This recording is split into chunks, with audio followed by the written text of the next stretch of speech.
Vasudevaya. We're going to discuss one verse from Bhagavad Gita, chapter 9, text number 29, and the page numbers are probably different. Here's 492.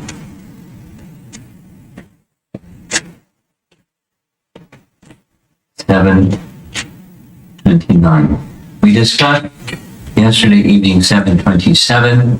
728 as follows. 727. They're in a series. So 7 is just the context. 727 is the karma yoga teaching. Whatever you do, offer the results to Krishna. And then 28 says, when you do that, here's what happens. The fruit is, in this way you'll be free from bondage of work, no karma, and its auspicious and inauspicious results, Shubha Palayar Evam, Mokshase, Karma Bandhanai. With your mind fixed on me in this principle of renunciation, you'll be liberated and come to me. So renunciation from the fruits, but it's a intermediate step. It's not directly bhakti, but it's giving the fruits to Krishna. So that's what we discussed yesterday. Now, text 29 follows from that, just to kind of summarize. Krishna's saying, I'm equal to everyone, but I'm partial to my devotees. Which sounds like he's partial to his devotees.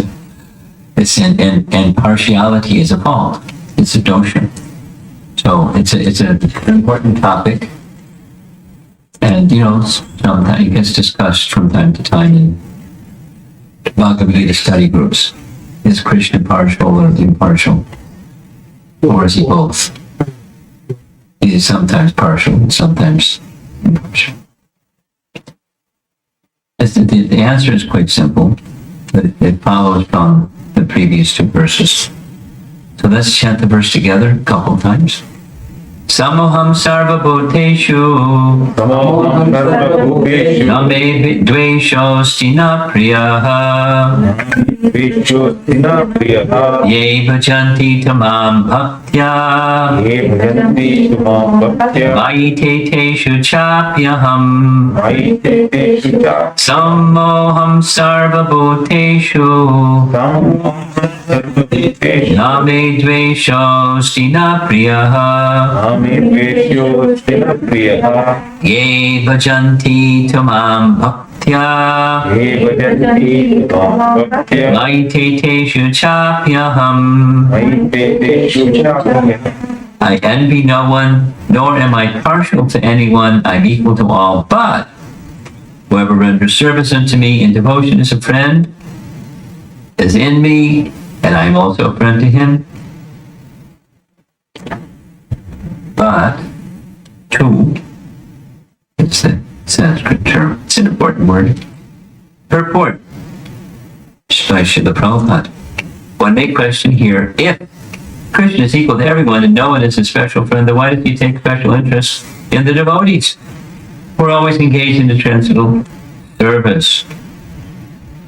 But this is not discrimination. Semicolon, it is natural. Any man in this material world may be charitably disposed, yet he has a special interest in his own children. The Lord claims that every living entity, in whatever form, is his son.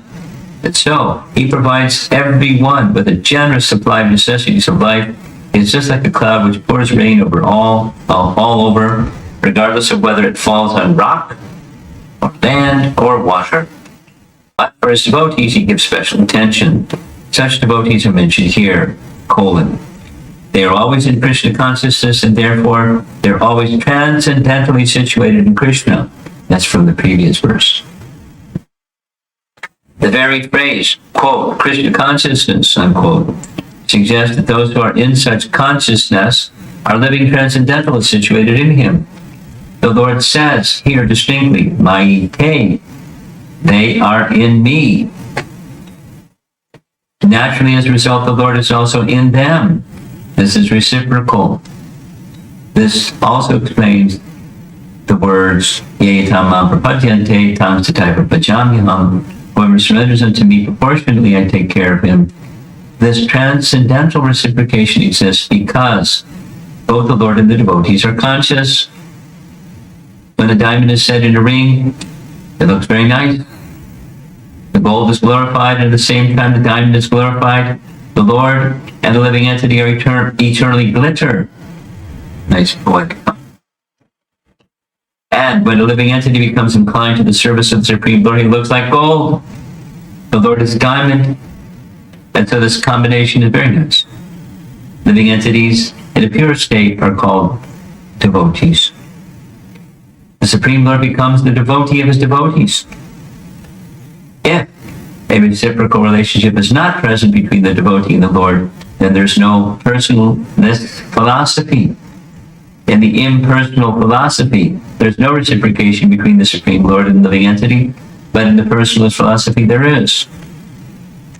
Paragraph. The example is often given that the Lord is like a desire tree, and whatever one wants from this desire tree, the Lord supplies. But here, the explanation is more complete. The Lord is here stated to be partial to the devotees. This is the manifestation of the Lord's special mercy to the devotees. The Lord's reciprocation should not be considered to be under the law of karma. It belongs to the transcendental situation in which the Lord and his devotees function. Devotional service to the Lord is not an activity of this material world, semicolon. It is part of the spiritual world where eternity, bliss, and knowledge predominate. I took the time to go through the two primary commentaries that we have access to on Bhagavad Gita, Vishwanath Chakravarti Thakur's commentary, and Baladev's commentary, and Prabhupada has taken everything that's in this direct purport directly from those commentaries and made it so much more easy to understand. Because their commentaries are, the language of their commentaries is for a different audience, and it's a little terse and not as fluid and juicy as how Prabhupada has written. So one of the key points is Yayatama Prapadyante Tangstataiva Vajamyam. It's another verse in Bhagavad Gita where Krishna says, as they surrender unto me, Prapadyante, accordingly or proportionally, I reciprocate. As they have regard for me. So in that case, even non-devotees, that's everyone. Everyone has a regard. Even the atheists have a regard. God's dead, or there is no God. So their attention goes to God in this way, or that way, or another way, and he reciprocates according or proportionally to their regard for him. And so that's the understanding here. He's partial to the devotees because they're partial to him. And he's not for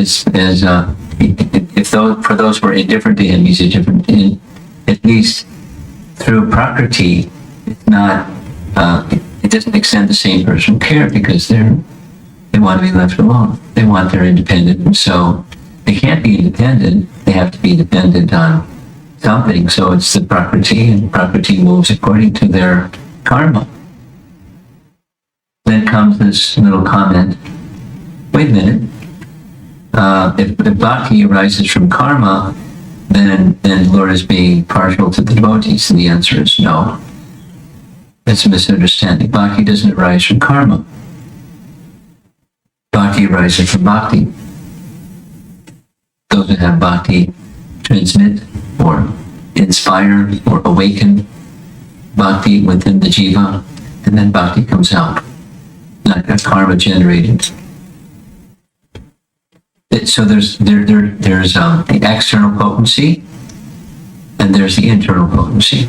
Let's put it this way: living entities are dependent, and there's a free will choice that says, "I want to be independent." Wait a minute, that's not possible. I want to be independent. I want to be independent. I want to be independent. okay, you can be an illusion that you're independent under the care of Prakriti. Go ahead. But you're dependent.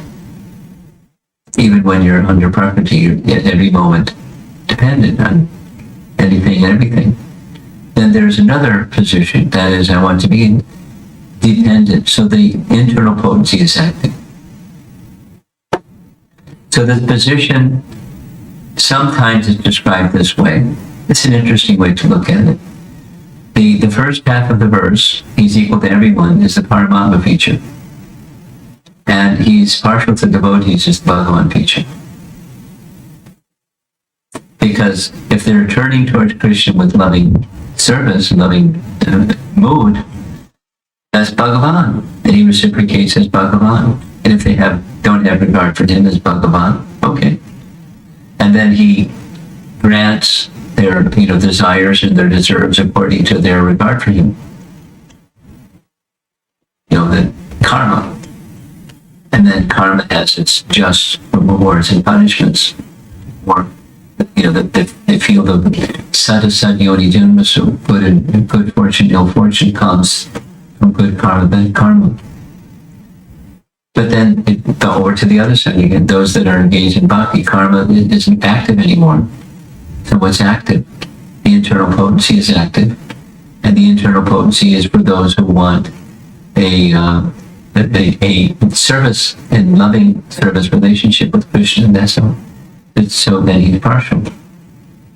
He's partial. It's so in the commentary, the word tu, which means but, is important.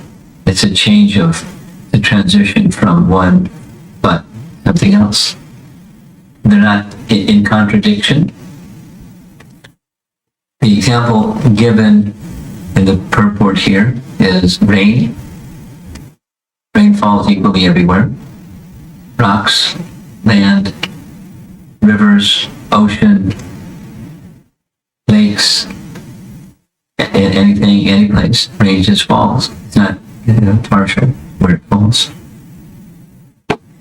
So, and then there's a response. When there's seeds, it nourishes the seeds.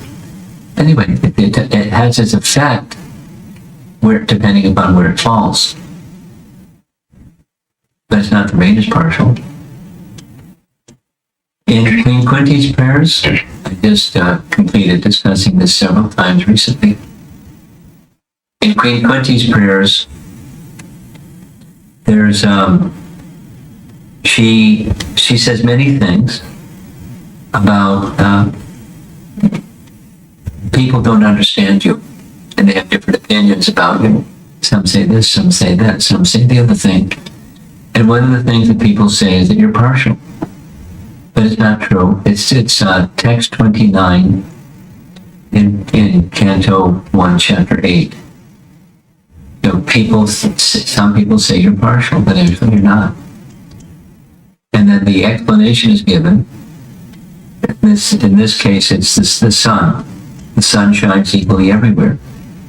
But for the example given in the commentary is for the person who's blind, it doesn't affect what the sun shines or doesn't shine, doesn't affect them because they're blind.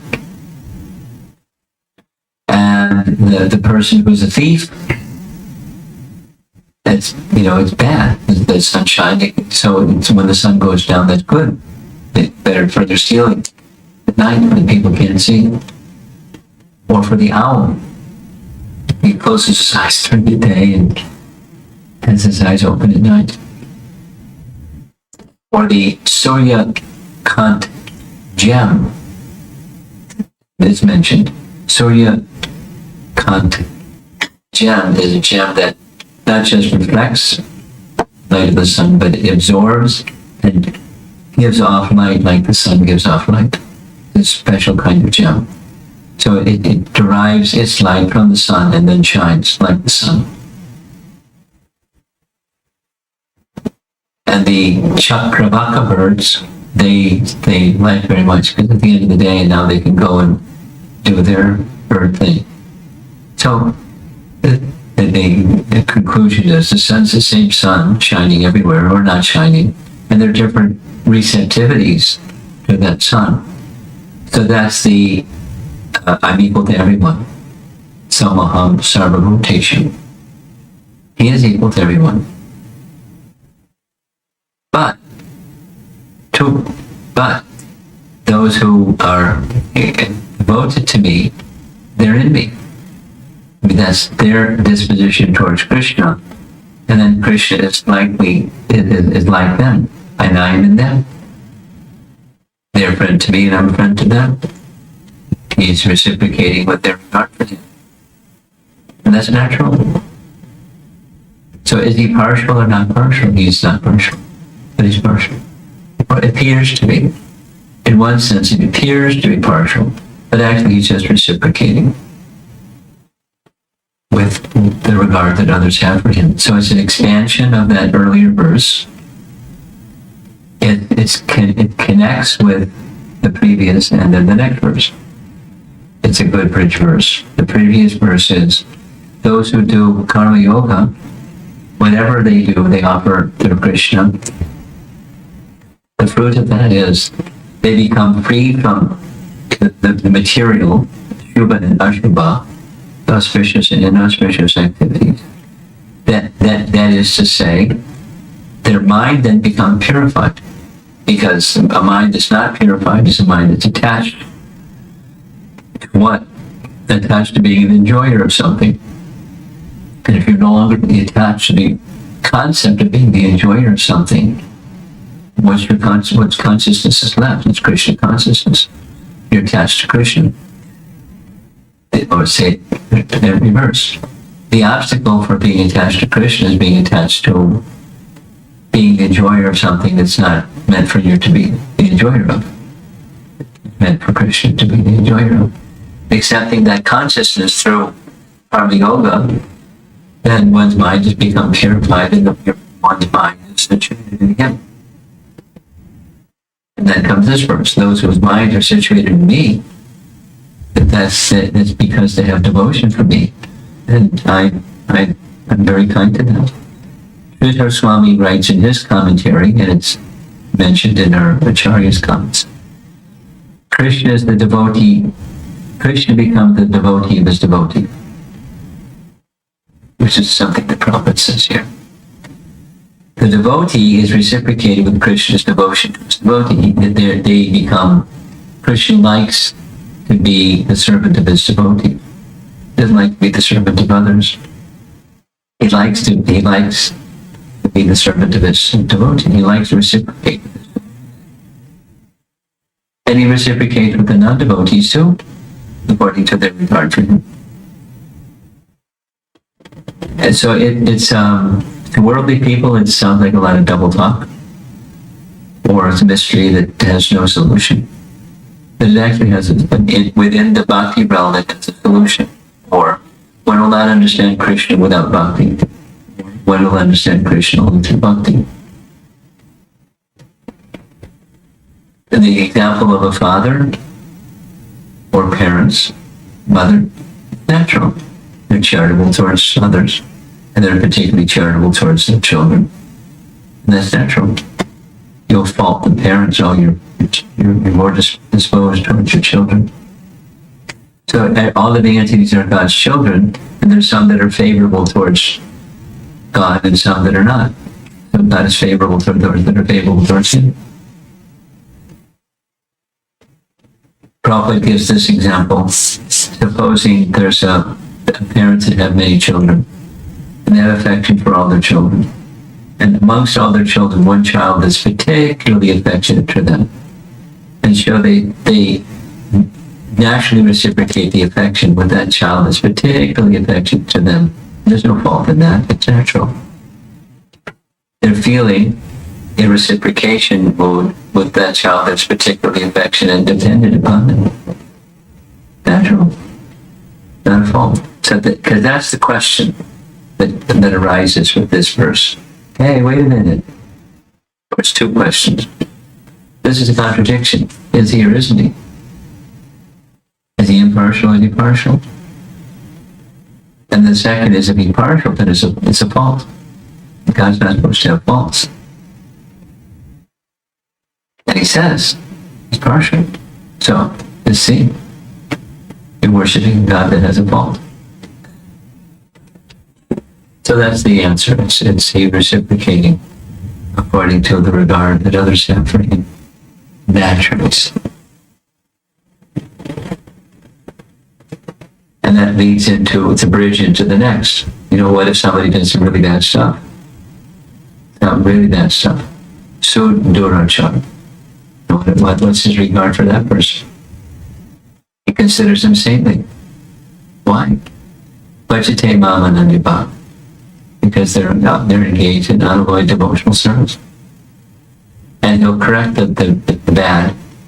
Chipram Bhavati Dharma, that's the next verse. So it's the conversation, the flow of these points is very natural. It's helping us to understand the confidential nature of devotional service, because that's the title of the chapter. Most confidential knowledge. To understand bhakti. It's the reciprocation of Krishna. Less than complete reciprocation is just giving the results to Krishna. The fruit of that is the mind becomes cleansed, one becomes liberated from karma and indifferent to Shubha and Ashubha, because the criterion is not Shubha. I want something, I want to avoid bad stuff. So do the Shubha and just stay away from the Ashubha. It's just another standard than that religiosity. That it's everything goes to Krishna.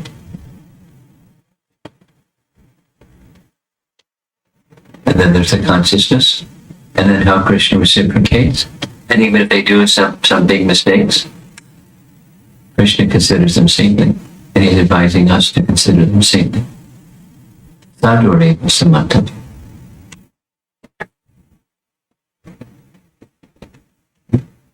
Okay. Bhagavad Gita 9.29.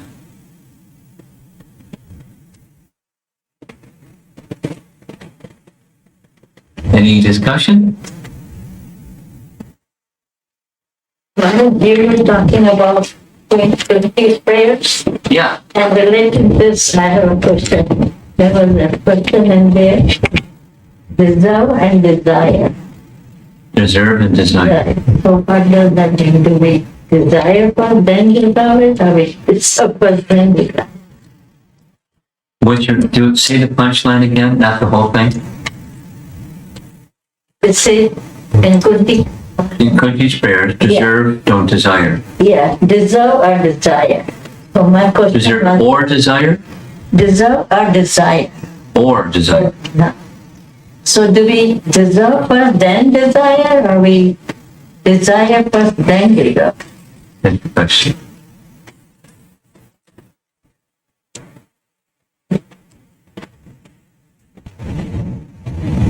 Well, generally people desire first. And they may or may not deserve. That's generally how it goes. So the advice for such a person, which I think is what you're asking, is, okay, you have a desire, but what's your eligibility? What's your adhika? What's your qualification? What ways are you deserving of that which you desire? So it still starts with desire, but then how to have that desire fulfilled? We have to have the qualification to have it fulfilled. So then first comes desire, and then comes deserve, and then comes the qualification to have that desire fulfilled. So how to fulfill that desire? How to fulfill the desire? Well, by effort and mercy. That's how you fulfill desire. So effort, part of an effort is to, so, whatever there is in this world, worldly things, what to speak of transcendental things. But you have to have the qualification to become a medical doctor. Supposing I have the desire to become a medical doctor. Now, then what? I have to qualify myself. Then I can be a medical doctor. To qualify. So there's a, for material things, there's a path, and for spiritual things, there's a path. Spiritual. Yeah. So supposing I want to be with Krishna again, I have to qualify myself to be with Krishna again. And it's not just like, it's not mechanical, not automatic, not a vending machine. You get the right coins and pull the right lever and down comes I'm with Krishna again. There's mercy involved. There's mercy involved in the other also. To become a medical, some people strive, they don't become. And how does the karma works with that? Is it in our previous life, our karma to take this life? Well, karma in our present life, as well as previous life, affects this life. Karma is it's action, but behind action is volition. It's similar to your question about desire. There's a free will choice influenced by the modes of nature, and then comes some activity, karma. So prior to the activity, there's a free will choice being made. And in material existence influenced by the modes. So, if I desire to hurt somebody, some people desire to hurt somebody. So that's the mode of nature. But behind, there's something behind it. Desire, and then the modes of nature, and then the action. And then there's a consequence for those actions, good or bad or mixed. So specific to this, the first question you're asking, where did the second question fit in? The second question was, how do we reach that? How do you reach what? The fulfillment of a desire. Devotional service. You keep on doing what we were told, and then more than that, then That's the endeavor part. our previous karma That's the endeavor part. disrupt that. But if one is a devotee, you're a devotee. But when one is a devotee, then the rule of karma takes a back seat. It dissipates and dissolves. So there may be some residual effect, like the example Prabhupada gives of the spinning of the blades of a fan. So you shut the electricity, the blades of the fan may continue to spin slowly because it was previously spinning. But because there's no more electricity going into the system, it'll stop. So karma subsides and stops. You're not generating new karma when you become a devotee, and becoming a devotee means not just do's and don'ts, but it's the essence of devotion is for the pleasure of Krishna. It's like the previous, you had Karoji and this Nasi. You give the results to Krishna, you make your Krishna connection part of your life, that's bhakti. But it may be an incomplete kind of bhakti, maybe with the blades of the fan still spinning kind of thing, where I understand the law of karma, I don't want bondage. So what's my solution? I'll continue doing things I like to do. And the action of karma will subside if I give the results of those things I like to do. And I'm doing it because I like to do them. So, but I don't want the bondage of doing them. So I'll give the results to Krishna. It's a calculation. As one moves along that path, then karma dissipates. New karma is not generated. Old karma is dissipated. New karma is not generated. And one gradually comes to a position of karma-free life. Does that answer your question? I'm still a little bit confused. Okay, ask again. Like if you're hurting some devotee's feeling, how does it affect my karma? Oh, it doesn't. That's, Well, a lot depends upon intention. Hurting another devotee's feelings may not at all be your intention, and there's no karma involved. but unconsciously, like, you're talking about some devotee and then, like, oh, things like that go on my mind. Is it right to think that? If you're speaking ill of a devotee, Yes. okay, having a bad thought and then speaking the bad thought about another devotee, your question is, does that generate bad karma for you? Is that your question? Yes. Well, it doesn't generate karma, but it generates something else, because it's an offense to sadhu ninda, to speak ill about devotees. Then comes this, gray area or fine line area of if I'm just simply uttering the truth, I'm not intending to speak ill, I'm being discerning. That's different than vilifying.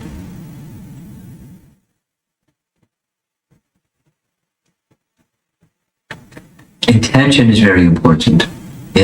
So if your intention is to speak ill, fault finding, kind of amangalam, that's in Dhruva's teachings. His mother says to him, don't speak ill of others. Don't think ill of others. Don't wish ill of others, because you do that, it's going to come back to you.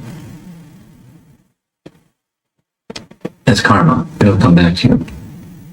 And then further, this misfortune that came to you, so that now you're having some bad feeling against your stepmother, it came because it's coming back to you.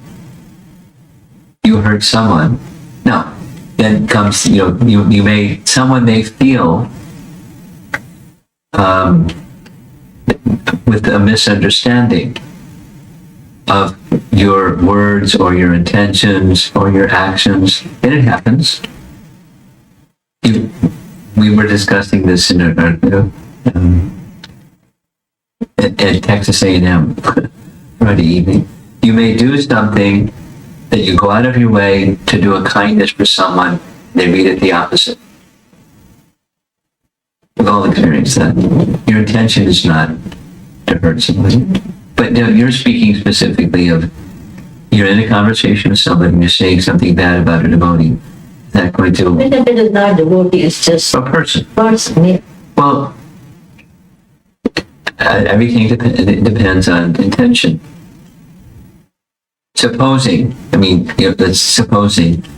the January 6th riot, there may be some statements made that you make or you hear others make or something like that.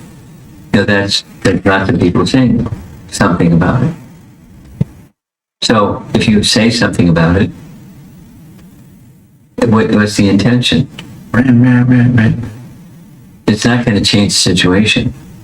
But if you're being discerning, and it's not vilification.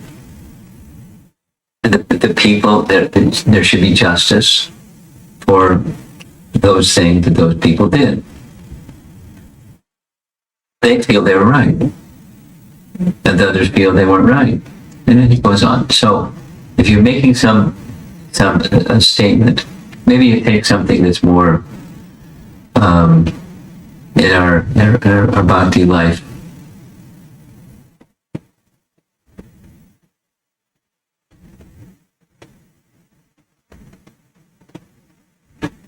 Here's an example. This came up 2 days ago. there's a devotee that spent at Stanford University graduate, PhD, smart man. He was requested by Sheshika Prabhu to study and teach Vedic cosmology. So he did for some number of months, and then he taught a seminar. And his seminar has a certain perspective on a very difficult subject. I listened to his seminar, I asked a bunch of questions for clarification's sake. And he said to me, I have a concern. What's that? My concern is when they finish the TOVP, do they have a plan or not to respond to, here's the Vedic cosmology concept? If they have a plan to answer questions from people that don't have the Vedic cosmology model, they have another one, modern cosmology model, to see how do the two match, or to dislike it or disprove it or be disgruntled with it or not be, is there a plan to defend and have dialogue with people that have a different view? I said, I don't know, but I have a relationship with the person, so they've been in charge, they've been in dialogue. A PhD from Stanford University, and the TOVP in charge person. And the conclusion is, we don't like your model. We don't find your model supported in the Vedas, and we're not intending, as far as I've understood, we're not intending to try to match the two. So this devotee contacted me, went to Stanford University PhD.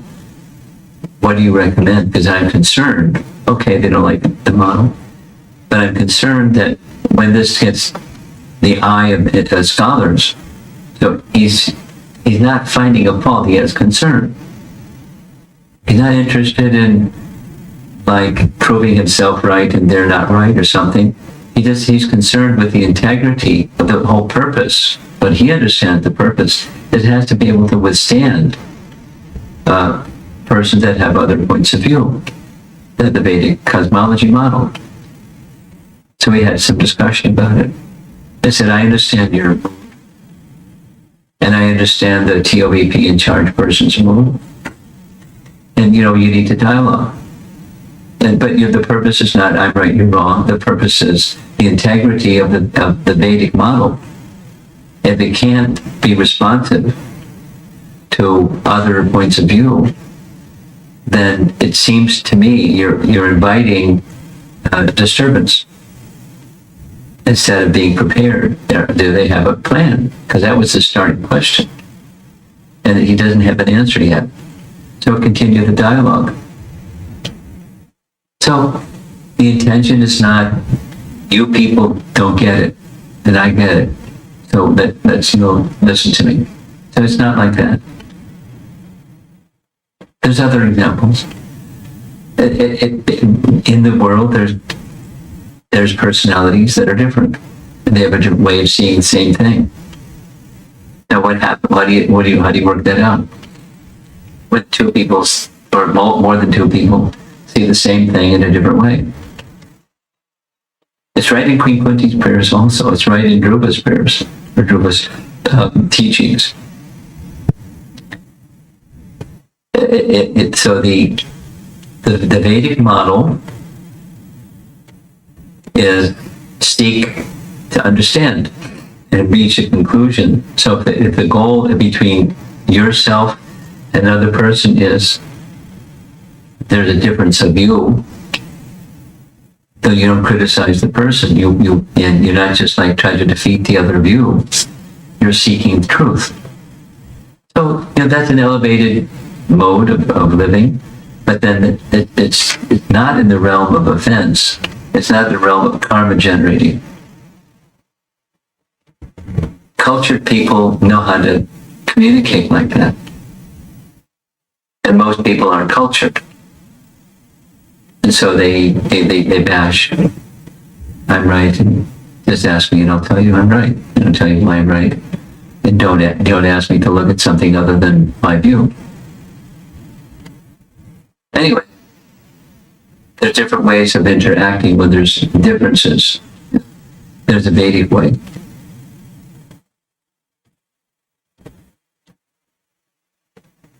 It's refined, and most people aren't refined. But as far as yourself, I think that's what you're asking. How do you approach a situation when you feel something isn't being done just right? I got an email from somebody today from India. He's in a service in India where he's saying, wow, there's behaviors from devotees that are not devotee-like. And I'm very surprised. And it's not just, once. The service he has, he's seeing enough of it that it's like, how do I process all this? So, you don't criticize. You have to discriminate between left and right and light and dark and, what's proper, what's not proper. Allow that there's going to be different ways of proceeding than the way that you would proceed. But there's some boundaries of protocol and proper speech, austerity of speech, like that. And then have dialogue. But whenever you speak about something or someone or a situation, be in the mood of service. Discriminate. Don't turn your discriminating capacity off. Discriminate. See, what's what. See as Krishna sees. Delayed like fan. Huh?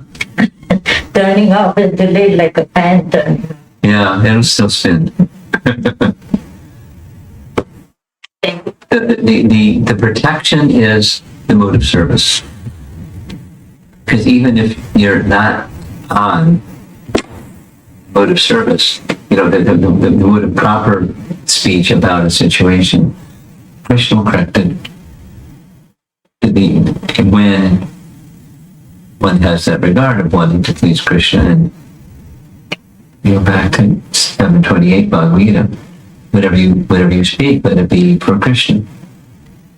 And so you work towards that way of life, the blades of the fan will slow down. And if there's some discrepancy, Krishna will correct it in you. And the person anyone who wants to sincerely, genuinely, with devotion, try to please him.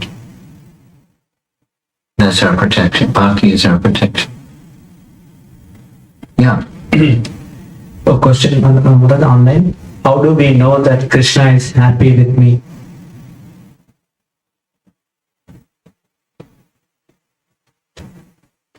Guru Sadhu Shastra. So for sure, read Prabhupada's books, and you'll know what are things that are pleasing and not pleasing to Krishna through Scripture, and the application of Scripture through Sadhu and Guru. Have someone close to you who's a mature, seasoned devotee, and ask that mature, seasoned devotee if my approach in this particular situation or another situation is pleasing to Krishna. That's the sadhu element. Okay. Hare Krishna, Maharaj. Hare Krishna. I want to ask something about your experience on chanting. Do you love chanting? I love to love chanting. And the sine curve is my experience. Sometimes more, sometimes not as much. Unsteady.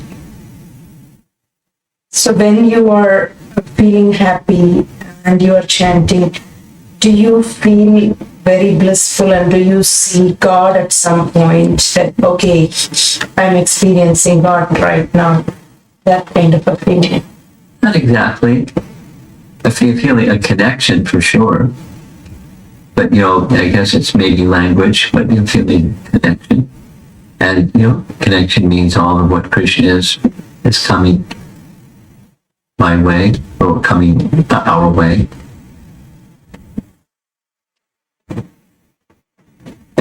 That's my answer. There's a sense of connection. And connection is joyful. Okay. Hare Krishna.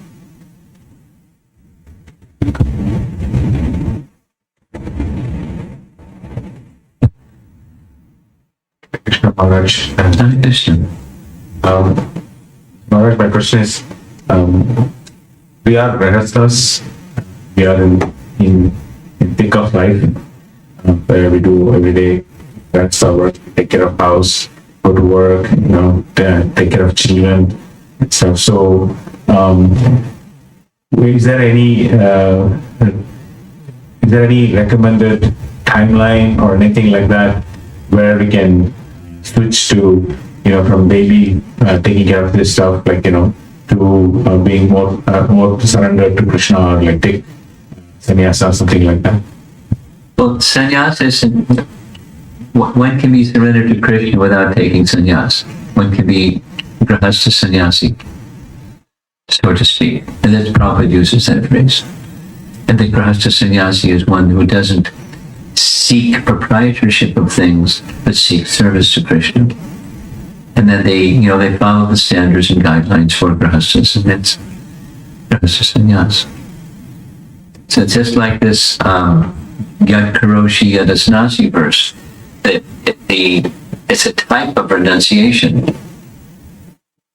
So while involved in things of the world, as you mentioned, one can do those things because there's attachment to those things. One can do those things because it fits my nature to do like this instead of like that. But let me dedicate those things to Krishna. That's a type of sannyasa, renunciation. And one who cultivates that in the course of grahastha life is fit for vanaprastha stage, which is natural. It's a natural byproduct after grahastha stage. And what that's going to look like is a question Paul asked me some time ago. I didn't give a very good answer. I said, look at the Bhagavatam, and what the Bhagavatam says in the 7th canto is like, it doesn't fit our present age, but there are principles involved that where one winds down the business of family and this and that, the worldly things, and becomes more involved in direct devotional activities. It's not yet, the stage of sannyas, but it's the stage of dialing down one and winding up the other one, or increasing the other. Visiting holy places, hearing from saintly people, etc., etc. Those are traditional things. Then come back. It's a state, and then spend time, and then go back again, and gradually detaching from the comforts that go along with the comfort zone of family life, and gradually moving towards a detached stage. There are grahasthas I know that they are living their life as you described, with their job and with their children and with their house and this and that. Consciously, I'm preparing for that stage of life when we, husband and wife, will enter vanaprastha stage, and then we're going to do these things and so forth. And then eventually, the son will, it's very clear that these families I'm thinking of, their son will look after the mother, and then the father will go off in the setting sun at a sannyas stage, and they're very clear about it. Or is it a recommended timeline, or is it like going to be a gradual process? It's gradual. I mean, the thing to do at this stage is do your duties in the way that they just described.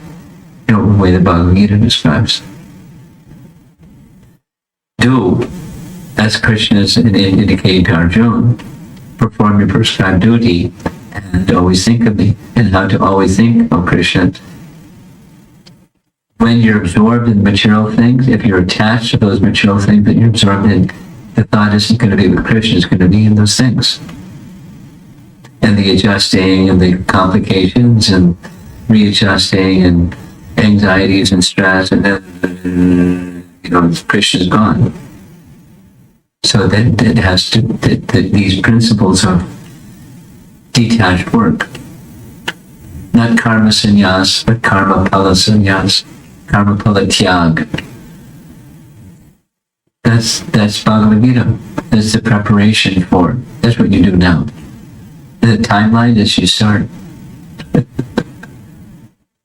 in association with devotees, and not in a radical or, you know, extreme way, but in a purposeful, guided by Guru Sadhu Shastra way. We have some online questions. Yes. I think it's a comment. Guru Maharaj, I find the teachings to discern the things rather than finding fault in others is so much uplifting. Yes, When I apply it in my life, good, I see it has tendency to completely rise above fault-finding tendency good, and becoming equipoised. good. Thank you so much for your guidance. Now, it's easier said than done, but in other words, knowledge is not sufficient. Devotion is sufficient. Devotion provides knowledge and the discriminating factor of the intelligence and the mood of being in service. The bhakti is our protection. Same as I said earlier to share with you. Bhakti is a protection. You have something? Yes, Maharaj. Hare Krishna, Maharaj. Maharaj, in yesterday's class you mentioned about Bhagavatam reading has to come from your heart.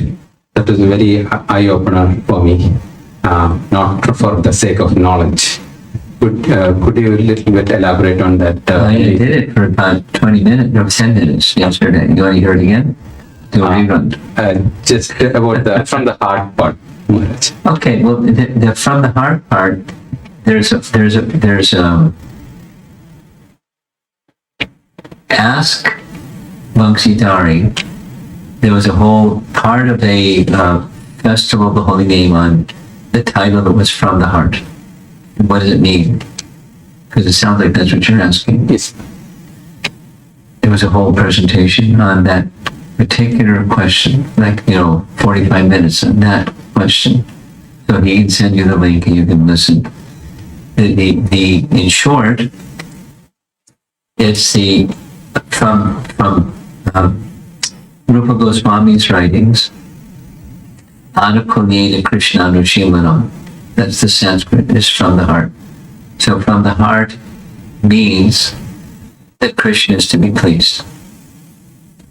There's an object, there's an activity, and there's the intention behind the activity directed towards the object, and that's that Krishna should be pleased. That's the heart of bhakti.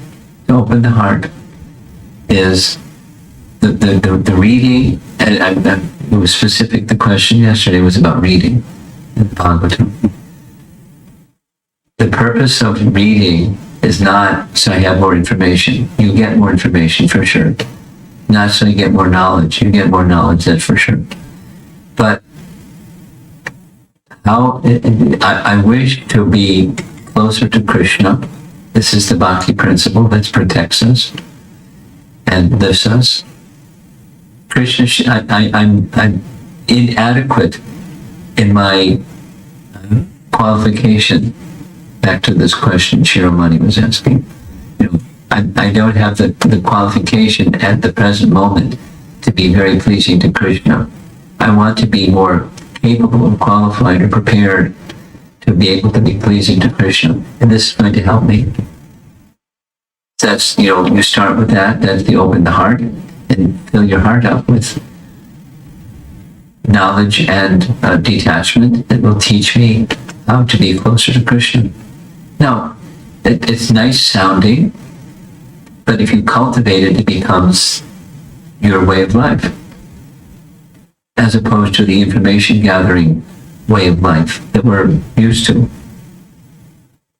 Modern education is information, information, information, and spitting it back out, and then now you get an A in your exam. So it's not character building or heart transforming, it's information. It's not just IT jobs, it's modern education. Without character, without the transformation part. So the Bhagavatam is not that kind. There's lots of information, lots of higher knowledge, really high knowledge. But anyway, it's another purpose. Okay, Thank you, Maharaj. Hare Krishna.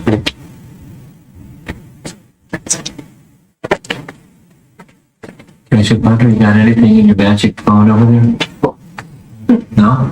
Okay. It's something YouTube. I got it every day. I did part. Okay.